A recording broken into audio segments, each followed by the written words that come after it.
Divorce Authority. We're going to be talking about a lot of different subjects in family law. There are some important items that I'm required to share with you so that you understand the limited purpose of my going over all of this information with you. No matter what the specific topic, it's very important for you to understand that this information is not intended as legal advice for any specific person or any specific type or actual case. My sharing this information with you is not designed to create an attorney-client relationship. Everybody's case is different, and nobody's results are the same. Just because we may discuss what happened in some other client's case that may in fact sound similar to yours or some other situation does not suggest that your case or the results would be the same or even similar. The discussion of specific cases are fictionalized and may not be real clients or cases. The purpose of these podcasts is to help you understand the framework of how these issues are decided, provide you a better understanding of the process, and hopefully give you insight as to how you might prepare and conduct yourself and your case to get a better result. There is absolutely no substitute for a consultation or hiring a competent, trained family law attorney, and I encourage you to seek out such an attorney as soon as practical in your case. Divorce Authority is a brand and registered trademark of Holstrom, Block & Park, a professional law corporation. I've been practicing family law for 30 years. I've been certified by the state of California as a family law specialist, so I know a thing or two about divorce.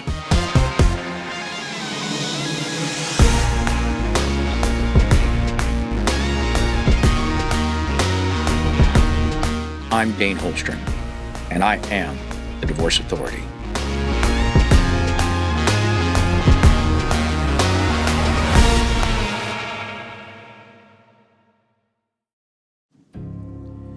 Today we're going to talk about the challenges of finding good representation, and good representation means good representation for you. There are every different kind of attorneys, just like there are every different kind of people in every other profession. Some are good, some are not so good. Some are strong and confident. Some are not so. Some are empathetic. Some are not at all. Finding the right person for you, your personality, and your case can be very challenging. So we're going to talk about the process of researching and finding a good attorney that fits you and your case.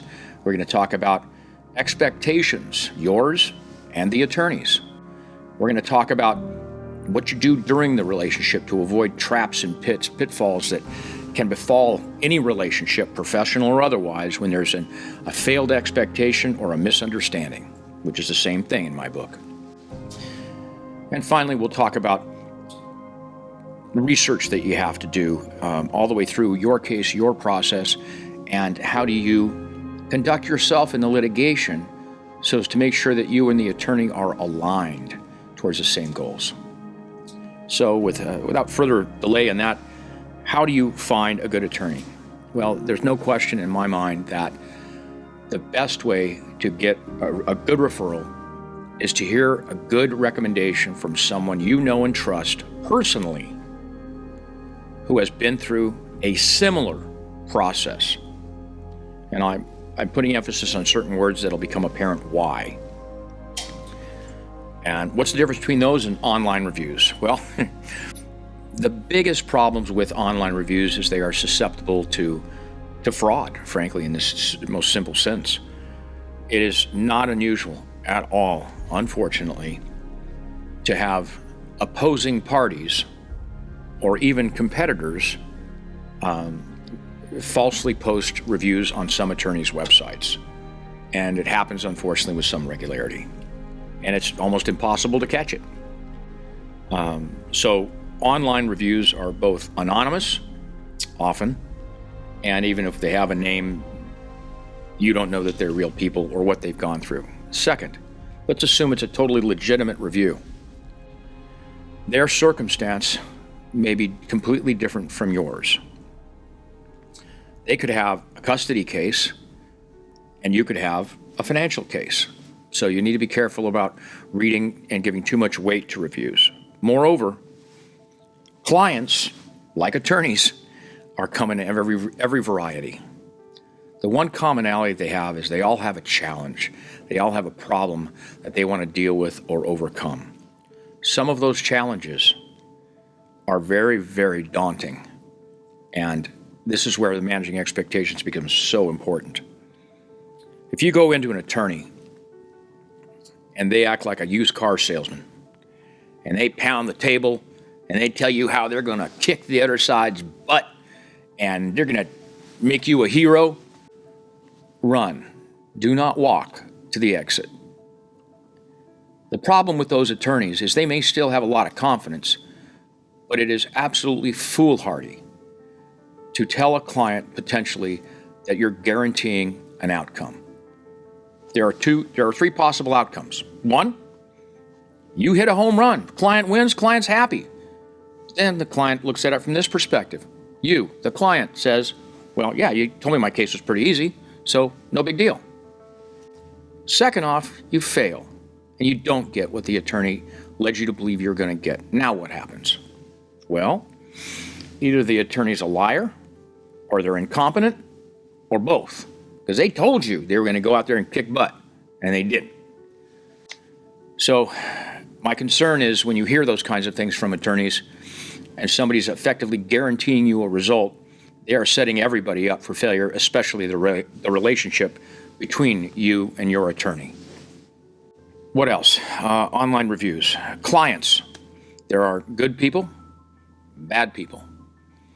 There are understanding people and people who think that the attorney is their servant at their beck and call. There are people who think that they can have a very confident and trusting and loyal relationship with their attorney where the interests are all aligned. And there are people who have unreasonable expectations. People that say, I want to make sure that my wife of 30 years gets no spousal support even though they make $100,000 or $200,000 or $1 million a year. And to those people, I say, ain't going to happen. And if that is what you need to see happen, we're not a good fit for you. Candidly, if somebody tells you what you want to hear, be careful. The most important thing in a trusting and confident attorney-client relationship is being able to understand all the risks and all the challenges. What is the cost-benefit analysis of each decision? What's going to happen to me if I do this? What's going to happen to me if I don't do this? Attorneys that do not communicate to you that way should concern you. Attorneys that communicate to you that you're going to do this, then you're going to do this, and you're going to do this, that ain't us. Some people may want that, and I respect that different people want different things. But our attorneys are absolutely 100% trained to focus on what the client wants and needs are and give them all of the choices and all of the consequences, good and bad. What is this going to do? How much is this going to cost? There's a biggie, okay? First answer is most attorneys can't guess what it's going to cost, and that includes me when we first start a case. Why? Because there are so many different things that can happen in a case that can change the direction like that, and you just don't know when and where they're going to happen. Other consequences. What effect is this going to have on the remainder of my case? What does this do to my chances of quote-unquote winning or losing? Is this going to potentially adversely affect my relationship with my children in some unexpected way? Most people don't ever think about that if it's a non-custody related issue, but it's always a factor. That does not have to dictate what your decision is or how you conduct yourself, but it gives you more information to consider. In my mind, a good attorney tells you all of the risks, all of the consequences, all across the board, even if you don't see them. Why? Because in theory, this is perhaps the first time you're going through such a situation, whereas the attorney, a competent, experienced attorney, has gone through it 100, if not 1,000 times, and they've seen the more likely foreseeable consequences of certain conduct or actions. And they should be able to inform you of what those choices and consequences are. Moreover, attorneys that tell you what to do are basing their decision on their thought processes and not on your thought processes. And that's critical. You want an attorney who's going to help you get to where you want to be, not an attorney that's going to tell you where they want you to be. That's just wrong. If you want to try to settle your case and the attorney is hell-bent on what we call scorched earth, then you know what? That attorney's just not a good fit for you. On the flip side, if it's more important to you that you make your ex-spouse's life a living hell and you don't care what it costs, then there are attorneys that will do that for you. Don't call us, though, because we don't do that. At the same time, You might need a strong attorney that will help defend you to a super aggressive ex-spouse on the flip side. So all of these things are taken into your consideration as you're finding the right attorney for you, your personality, and your case. Now, what's the process? We talked about referrals from friends. We talked a little bit about online reviews. What else? Well, look at the attorney or the law firm's website, and here's a couple of things to look out for. Do they have one attorney and they practice criminal law, family law, bankruptcy law, civil litigation, real estate law, and they're the guy or the woman? And you look at that website and you go, well, wait a second. It's the old jack of all trades and master of none. Or are they absolute, in the terms of the state bar, specialist? This is what they do, and this is all they do. That's important. What do they charge for a retainer? What is a retainer? A retainer is the amount you usually pay an attorney when they work on an hourly rate up front. Some law firms require you to pay a retainer up front. Some require you to continue to deposit funds into what's called the State Bar Trust account to maintain activity on your case. In other words, you're paying money in advance of work by typically a month to make sure that your case continues to proceed uninterrupted. What are the hourly rate or rates? That's important because there may be a really, really good attorney who's also really, really expensive that may be overkill for your case. It's not uncommon for me to talk to people about their case, and I can, look at it from, 20,000 foot view and say, okay, I see these issues, this issues, but you don't want me for your attorney. I am too expensive, and you don't need to spend that amount of money on your case with the level of issues and complications that you have. And so that's what we do. Now, the good news is that we have other attorneys at different levels, and we can consider different fits based on personalities, based upon geographic locations, things like that. That's another thing, geography. Does this attorney you're talking to, do they normally appear in the court where you have to go for your case based on where you live or where your spouse lives? That's important. Why? Number one, they don't know the judges. They don't know how the judges apply the law.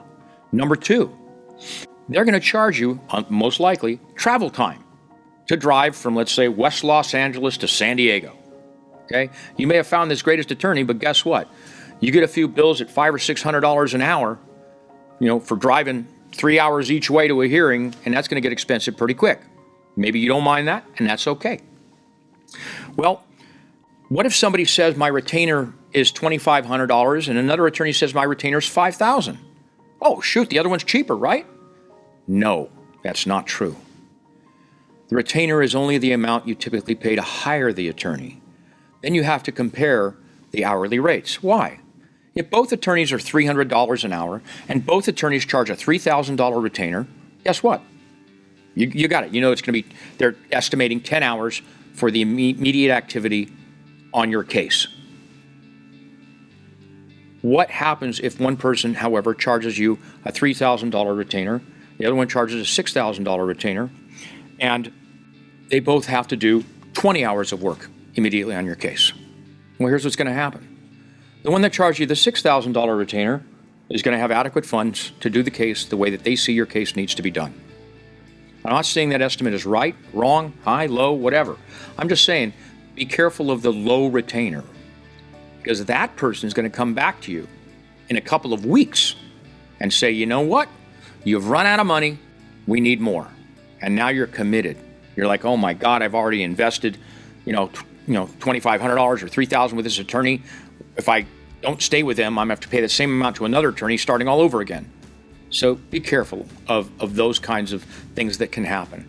And I'm not saying it's unethical. I'm not saying it's wrong, because one of the things we always do, regardless of the retainer, is discuss what can happen, what can result from going on, especially when there's a complicated case that needs immediate action, something with domestic violence where we have to get to court immediately, something where we need to protect somebody from assets or child abuse or something like that. We know we're going to be in court. We know we're going to be doing a ton of work right away. So be especially careful for the kind of cases where you've got that kind of case and somebody's quoting you a relatively low retainer, either they're not a very good attorney or they're going to be asking you for more money. Again, what are your expectations? What should I expect? And that is a reasonable question. Another thing to watch for is when you look at the website, you find out that they have 15 offices and they're spread out over a wide area, whatever that wide area means, but they only have 2 attorneys. Uh-oh. Once again, master of all courts? No, it's not going to happen. The reality is they have less experience in each court because of that. 2, they're going to be very constricted in being able to dedicate necessary time to your case. Now, I'm making a distinction between firms that have a number of offices and a relatively large number of attorneys, where certain attorneys work in certain offices. That's a different scenario. So watch for the scenario where people broadcast that they have 15 offices throughout California, but they only have 3 attorneys. That should be a real scary thought. Talked about managing expectations. It's important for me as a lawyer and for all the attorneys that work with me to understand what's important to the client, help the client understand if their expectations are reasonable or not. If the attorney is not confident enough and strong enough to tell you, here are the problems with your expectations and here's why you're going to be challenged in achieving the result that you have asked for specifically. Keep that in mind. I am not saying that if an attorney tells you that your expectation is unreasonable, even tells you you don't have a snowball's chance and you know what, okay? If they are a good attorney and they're confident, they should be able to say that to you without you getting up and walking out the door saying, well, you're helping the other side, or you don't believe in my case. No, that's not what we're saying at all. What we're trying to help you understand is that you need to understand if your expectations are reasonable and if you're doomed to fail because of that. Even if you have, pick your favorite TV attorney, Perry Mason, Matlock, I don't know, whoever's in the most recent television show that's going on or streaming program, pick the best attorney you can think of in your imagination. And if they say to you, you got a problem with what you want to accomplish, you really should listen. You don't have to agree. No problem with getting a second opinion. If you hear the same thing from a couple of equally qualified attorneys, the problem may not be the attorney. And there's a big, big, big difference between telling you, as I call it, saying to you what you need to hear and not what you want to hear. That does not mean that we cannot be your advocate. It does not mean that we won't fight to the death for you to help you get what you want.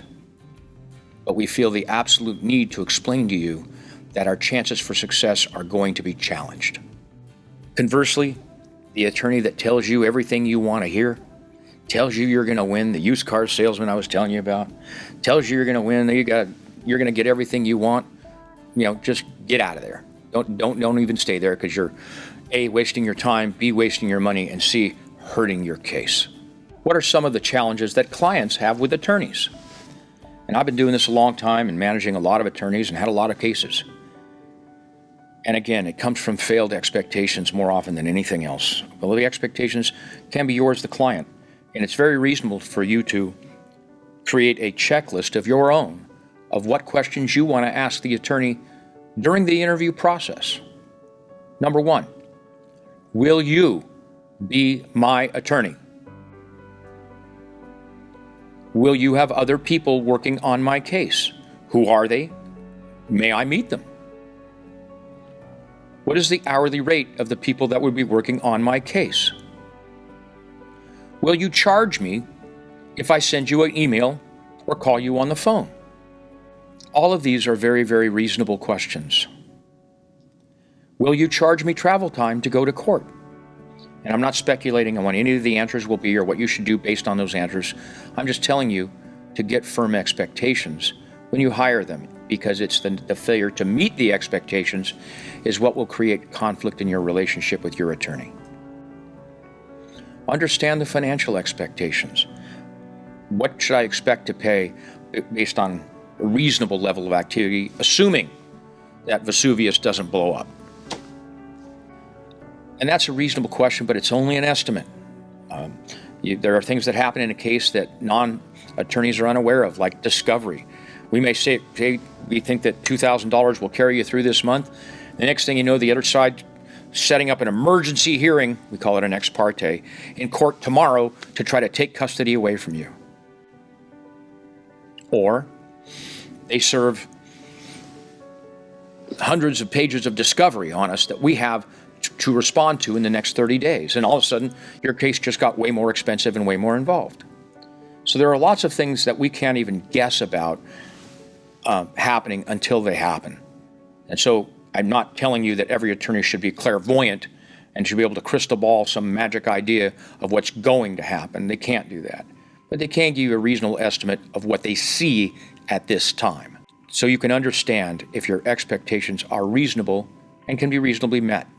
As you progress through your case, it's important that your attorneys sit down with you, whether it's by phone or video conference or a live meeting, whatever's going on, that they sit down with you and again, discuss choices and consequences.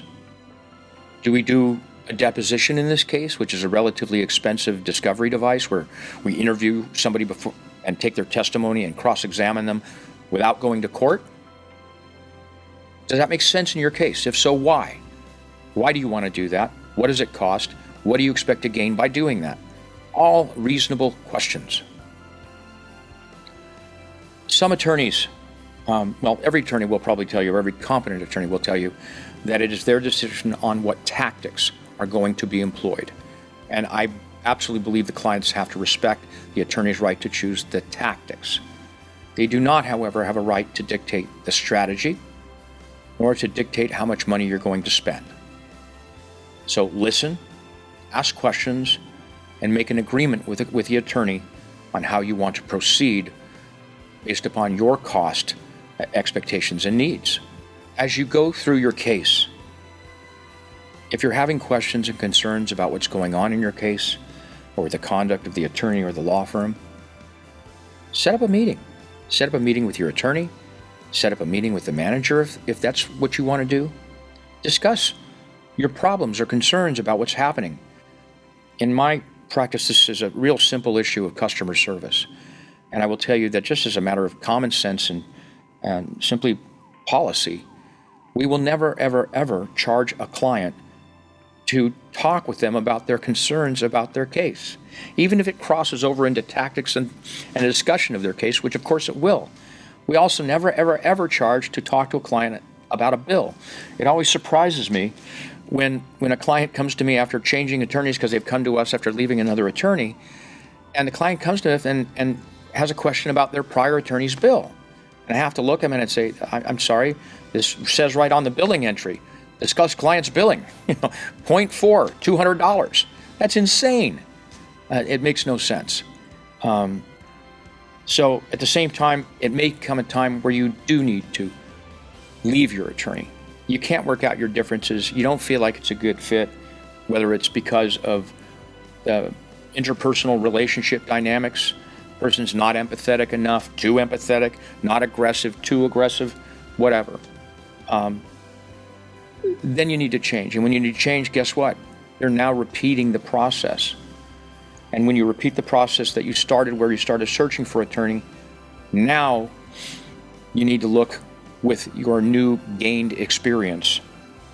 Again, I'm quoting now. Experience is what you get when you didn't get what you wanted. So you've gained new experience and new insight about the kind of a relationship with an attorney that you do not want to have.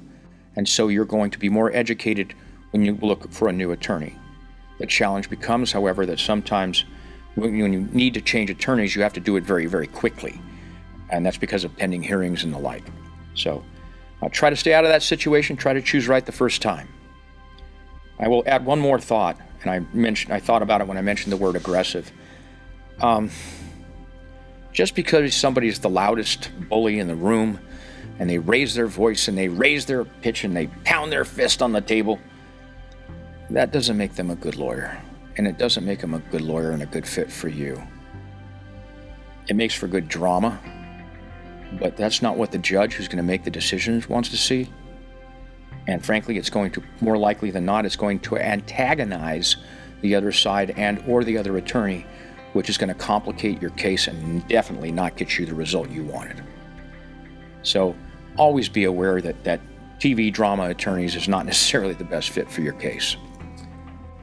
I want to thank you for investing your time in this episode, and I hope you found this information helpful. If you'd like more information, you can download our free ebook, Divorce 101, on our website, divorceauthority.com. You can also follow me on social media at Divorce Authority.